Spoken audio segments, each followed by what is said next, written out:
Hi, my name is Josh. Welcome back to the library at Hermit Street, where I do not think this little microphone is doing much to help with the audio issues, but we're just going to power through anyway.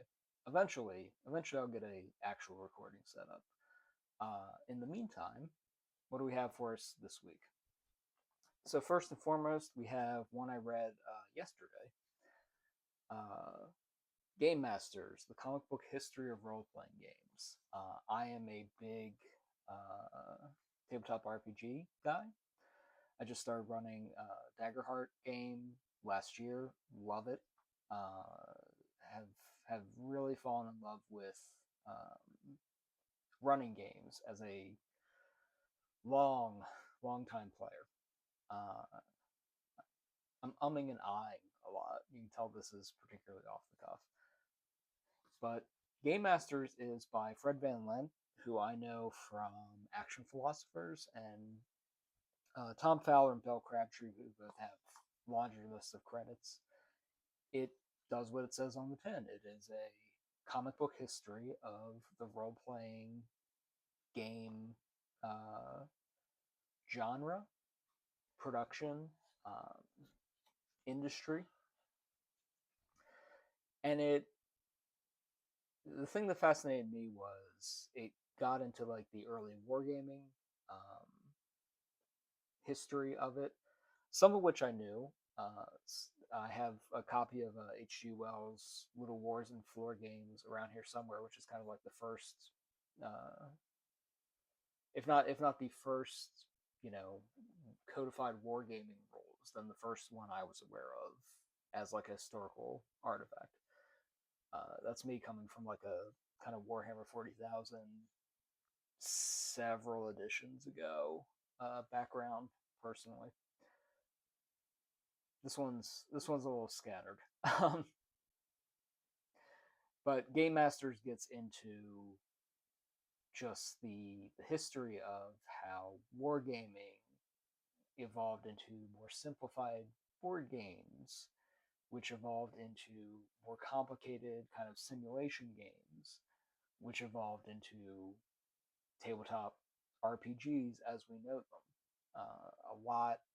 A lot of it was, originally how do we simulate as close as possible the conditions of an actual war, and then that slowly, as kind of as nerds got a hold of it, evolved into, well, how do we do that with things with a fantastical element? And then what really seemed to hook everybody was just the idea of the rules are important, but what's really the magic of it is the storytelling and the unknown and the you have a dungeon master or a referee, as old school essentials calls it.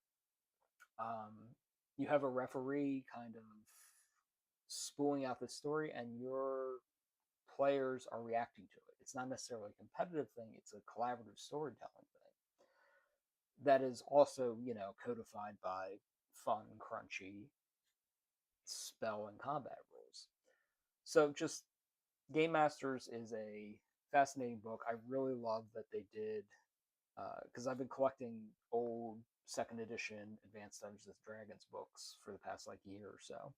I really love that they got that kind of AD&D 2E, AD&D 1E spine treatment on this.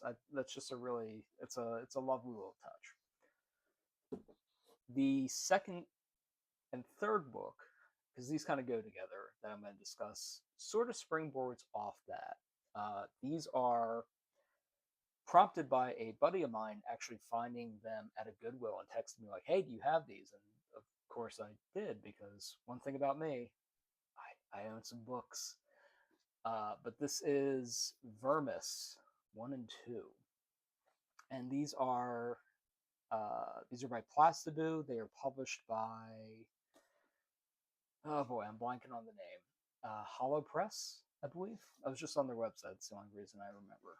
But Vermis 1 and 2 are one of my favorite like they're these gorgeous fantasy art books. You know, you look through these and they are just like grim, incredibly cool, pixelated, atmospheric, uh, atmospheric books. But they're also one of my favorite kind of subgenres of really any kind of fiction.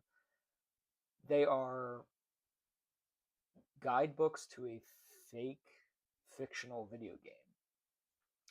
So one of my favorite episodes of Mythic Quest, if you guys ever watched that on Apple TV, Rob McElhenney's show, it's about like an MMO company. It's in comedy drama about what matters more: art, commerce, connection, all this other stuff. But they do this episode that is one of my favorite episodes of television I think I've ever seen. It's called Dark Quiet Death, and it's a giant extended flashback of the building that the current cast is in, and how it used to be the studio to this old video game company that made a husband and wife team.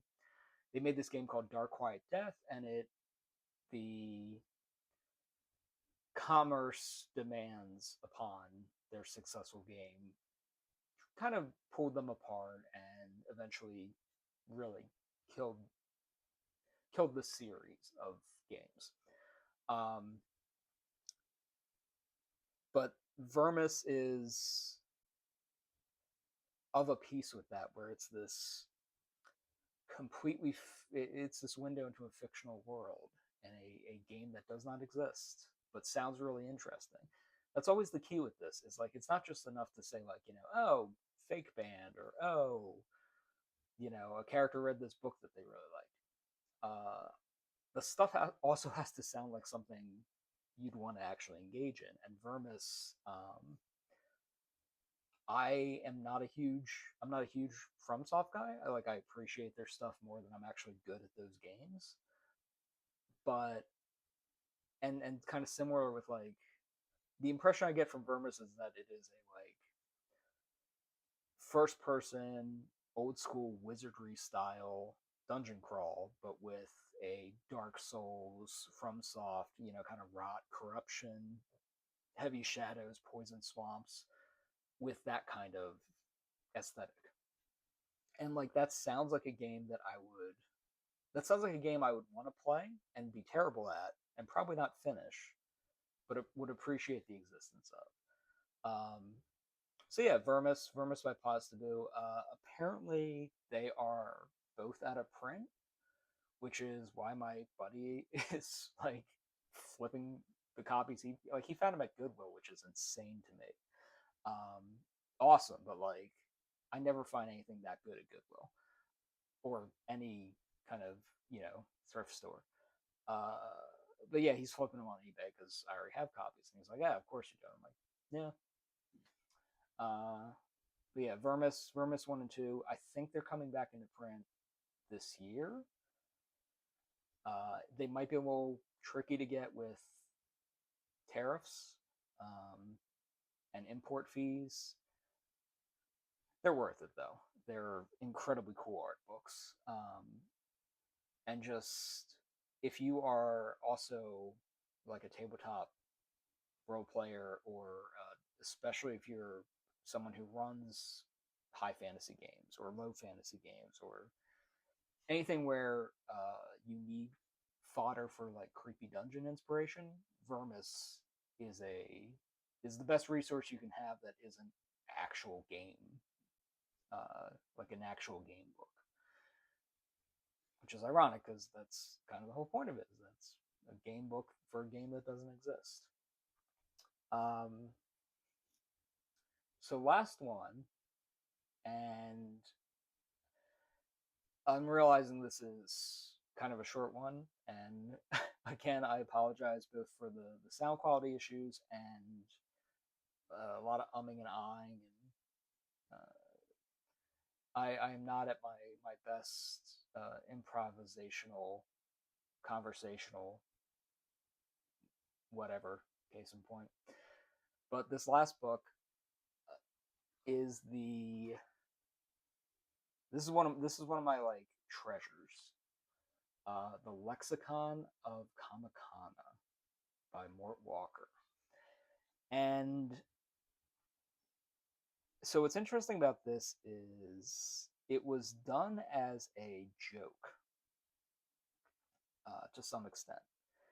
You know, Mort Walker was seeing a lot of like how to draw, how to cartoon, how to this and that. Um, Books coming out, and he was in some ways lampooning the attempt to codify his craft. Like so, this was. Let's see if I can find a. This might be pre. Okay, so this was 1980. So I want to say this was after Eisner's um, like kind of how-to books on comics, and probably there was a bunch of other kind of like Biff Pal comics aren't for kids anymore, and we're going to do examinations of the craft. Which, yes, you should. It's a. I also read comic books. Very rarely draw them as well. Comics as a medium is a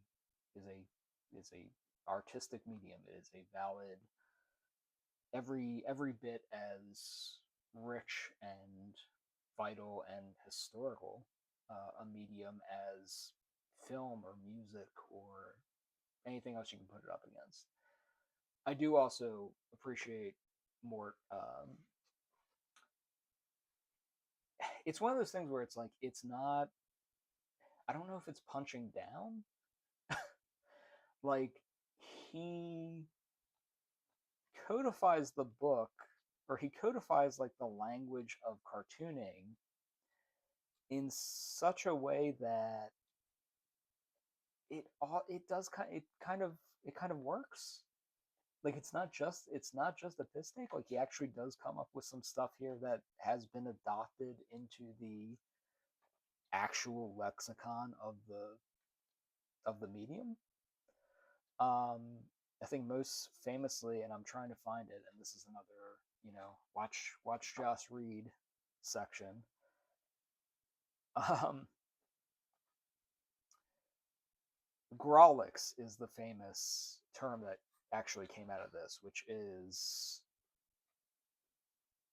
and man, I wish I could find it. Grawlix is the when somebody curses in a comic strip, and it's like not emoji, but like hashtag @ asterisk exclamation point that top of the key shift top of the keyboard representation of foul language in comic books. Those are I think those are considered growlix, and that was a term Mort Walker came up with as a gag. Like some of these, like some of these terms, vits, dits, and hits. Vits are the shiny lines on a window in a drawing that show that it's shiny, and they're the vertical lines. Dits, same deal but diagonal, and hits are speed lines. We do have a term for that. It's speed lines. It's but Walker is specifically saying these are the horizontal speed lines to show that someone's zooming in one direction.